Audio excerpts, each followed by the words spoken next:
Assalamualaikum warahmatullahi wabarakatuh. Baiklah, di sini saya Anissa Rahmayanti dengan NIM 19016070 untuk memenuhi tugas mata kuliah Sejarah Sastra Indonesia.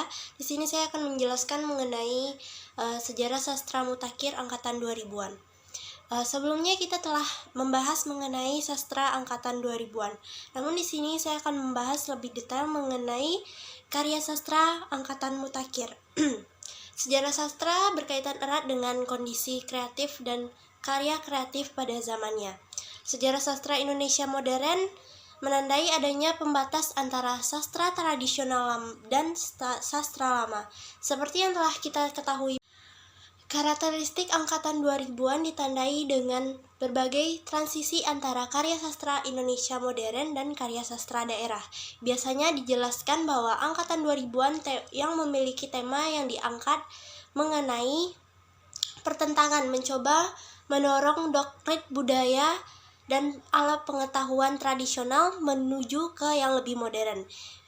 Akan tetapi dalam karya sastra ini masih banyak dipengaruhi oleh cara-cara beberapa karakter sastra lama.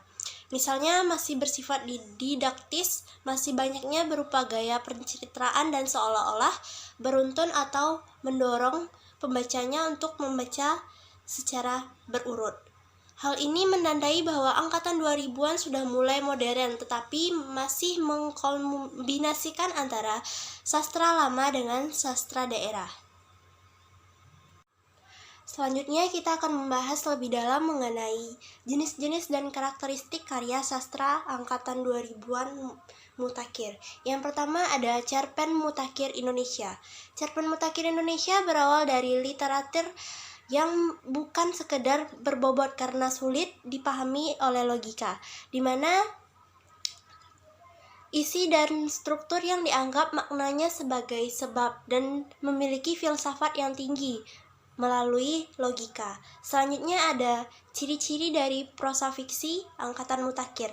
Pada tahun ini materi kehidupan remaja, mahasiswa, pelajar, dan lingkungan menjadi momok penting yang diangkat oleh para penulis pada saat itu. Masalah cinta dan segala lika-liku kehidupan dan bahasa adalah yang digunakan adalah bahasa sehari-hari, bahasa proklam, sedangkan gaya bahasa yang diceritakan dalam penerbit karya sastra ini tidak berbelit-belit, menggunakan plot dan disusun secara kronologis. Selanjutnya, latar yang digunakan sering berada di sekolah, kampus, kota-kota besar, pantai, pegunungan, dan tempat-tempat yang menarik lainnya.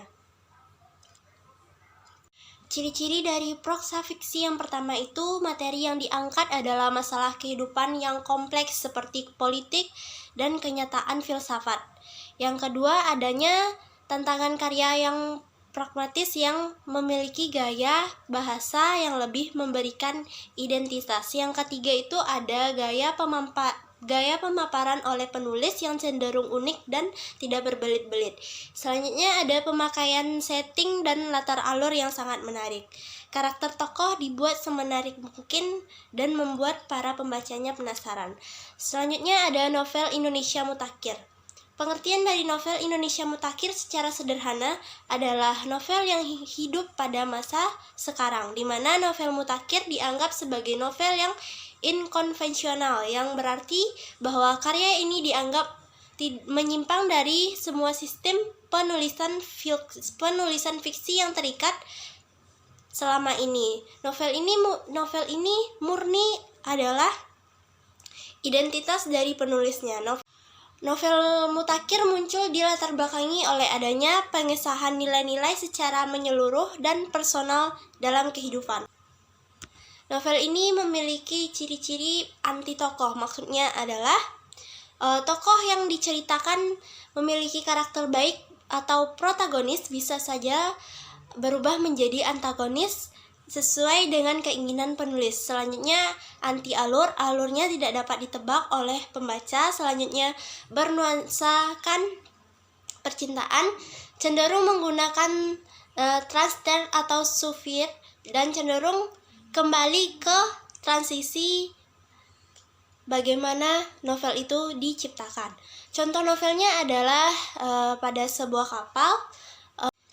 Ciri-ciri kebahasaan yang digunakan adalah bahasa Indonesia dan kadang dipengaruhi oleh bahasa asing yaitu bahasa Inggris.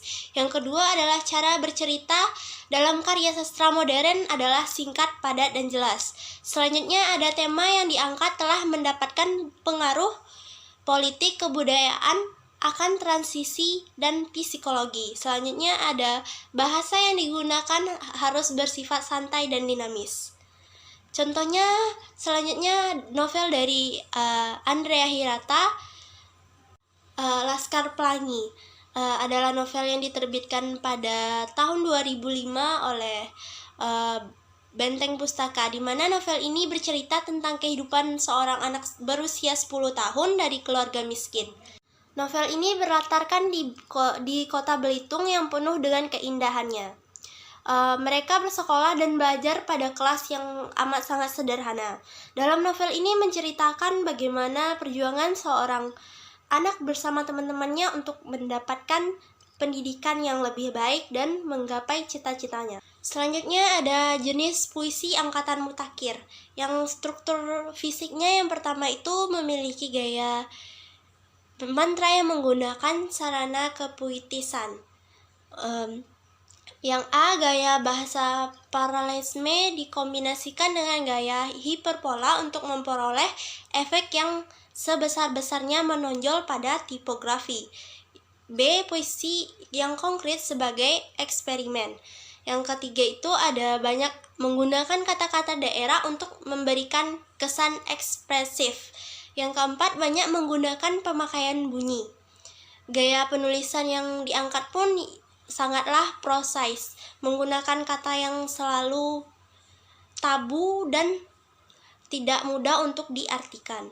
Struktur tematiknya yang pertama itu ada protes dan proses terhadap kepincangan masyarakat pada awal industrialisasi. Yang kedua, kesadaran bahwa aspek manusia tidak ditonjolkan merupakan aspek yang bukan objek pembangunan. Yang ketiga itu ada banyak menggunakan kehidupan religius yang cenderung mistik.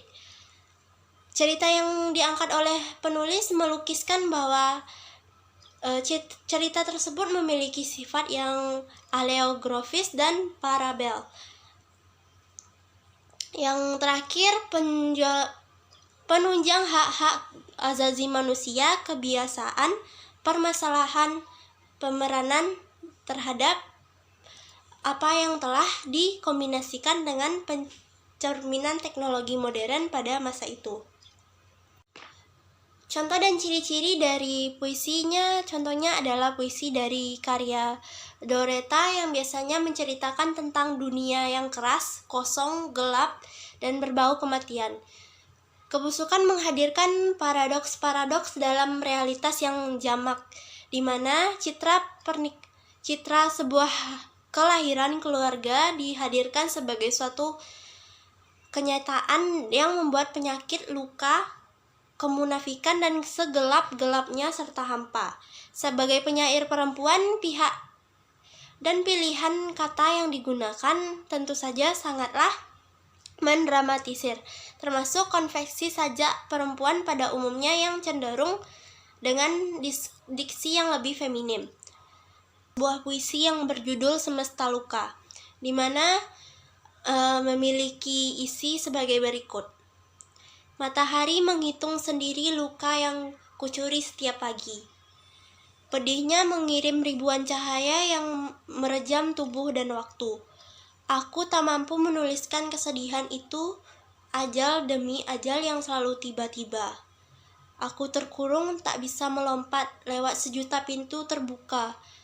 Segugus galaksi menangkap air mata matahari, bintang dan ribuan planet memburu detaknya jatuh sepi. Kutanam tunas cintaku betapa ratusan miliar dengan langkah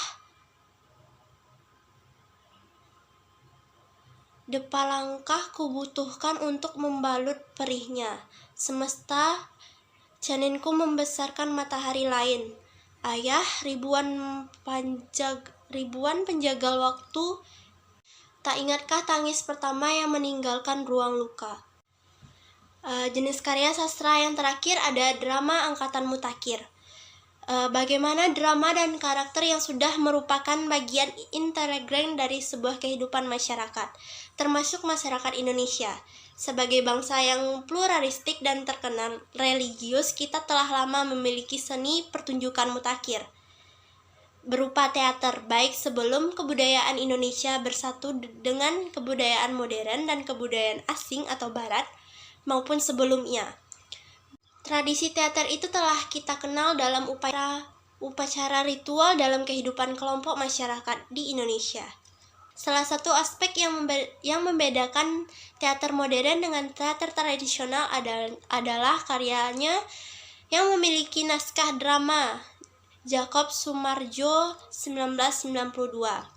Pada sastra ini mulai menciptakan karya sastra yang drama awal abad ke-20, di mana menetralisir mulainya era teater modern dan berkembang terus-menerus hingga muncul teater tahun 1970-an, serta mengalami kemajuan pesat dalam teater 1980-an hingga sekarang. Kehadiran teater modern di Indonesia berkaitan erat dengan adanya perubahan sosial kultural di negeri ini, termasuk setelah Perang Abad Kedua, di mana zaman kemerdekaan mempengaruhi berkembangnya teater di Indonesia. Ilmu pengetahuan dan teknologi yang makin maju dan komunikasi yang terlibat di dalamnya mudah dipahami bahwa kemudian komandemen atau keindonesiaan lebih menyeruak tampil di permukaan ketimbang dengan nilai-nilai tradisional. Sementara itu, kenyataan bahwa kekayaan menunjukkan bahwa sebagai keseluruhan dan ketidakpuasan muncul. Banyaknya kalangan menyatakan tentang kurang minatnya terhadap sastra, termasuk drama dalam masyarakat. Kurangnya apresiasi, apakah sastra ini bisa dibaca oleh para pemimpin, pejabat, dan petinggi.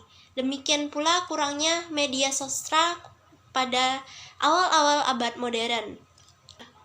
Dari penjabaran di atas, secara ringkas keadaan ini dapat dikemukakan bahwa yang pertama, apresiasi sastra dalam masyarakat dianggap masih terbatas. Yang kedua, bahwa penelitian sastra yang menunjang penggambaran sastra belum memadai dan belum mendapatkan hasil yang maksimal. Yang ketiga, itu ada penerbitan buku sastra yang masih hasil-hasilnya terlalu kecil, baik itu dari segi jumlah naskah maupun jumlah explain-nya.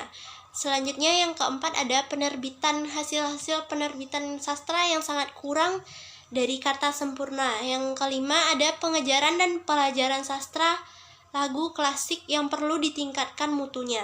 Dan hal ini menjadi pokok persoalan. Masih banyak sekali hal-hal yang perlu dikembangkan dalam drama.